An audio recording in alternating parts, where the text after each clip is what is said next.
Senator Talal Chaudhary की ज़ेर सदारत सेनेट की कायमा कमेटी निजकारी के इजलास जारी है। वज़ीर निजकारी अब्दुल अलीम खान ने निजकारी से कबल इदारों को पुरकशिश बनाने पर जोर दिया।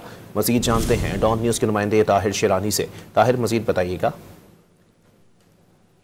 वज़ीर निजकारी अब्दुल अलीम खान की जानिब से जो PIA की निजकारी से मुताल्लिक तफसीलात हैं उस पर ब्रीफिंग दी गई। वज़ीर निजकारी ने कमेटी को बताया कि 623 अरब रुपए के वाजिबात PIA-CL को मुंतकिल किए गए और 45 अरब रुपए की मनफी इक्विटी की चीज से मसाइल हैं।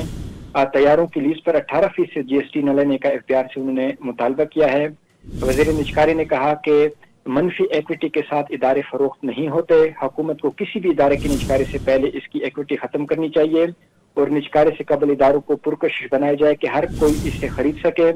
उन्होंने कहा कि मनफी इक्विटी के साथ किसी भी इदारे की निजकारी मुमकिन नहीं होगी और PIA में इजाफी चीजें खत्म करके फिर निजकारी की जाएगी। उन्होंने कमेटी को बताया कि PIA की हालत खराब से खराब तर की जा रही है कि इसकी निजकारी न हो और इख्तियार ने लचक न दिखाई तो तमाम इदारों को अपना हिस्सा डालना होगा। इस पर चेयरमैन कमेटी ने कहा कि जो बातें वजीर निजकारी कर रहे हैं कि हुकूमत पर आपको उसको जोर देना चाहिए था। तो चेयरमैन कमेटी ने यह भी बताया कि 623 अरब रुपए का खसारा उठाया गया तो 45 अरब रुपए का खसारा क्यों नहीं उठाया, जिस पर वजीर निजकारी ने कहा कि जब स्ट्रक्चर बनाया गया तो 623 अरब रुपए को 645 अरब रुपए क्यों नहीं किया गया, उन्हें इस बात का इल्म नहीं है।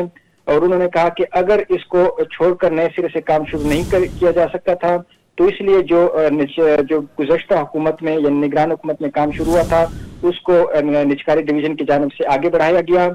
चेयरमैन कमेटी ने यह भी बताया कहा कि निजकारी कमीशन को लिखा गया था कि बिट्स को ऑनलाइन कमेटी इजलास में बुलाया जाए, लेकिन निजकारी कमीशन ने यह सहूलत फराम करनी है।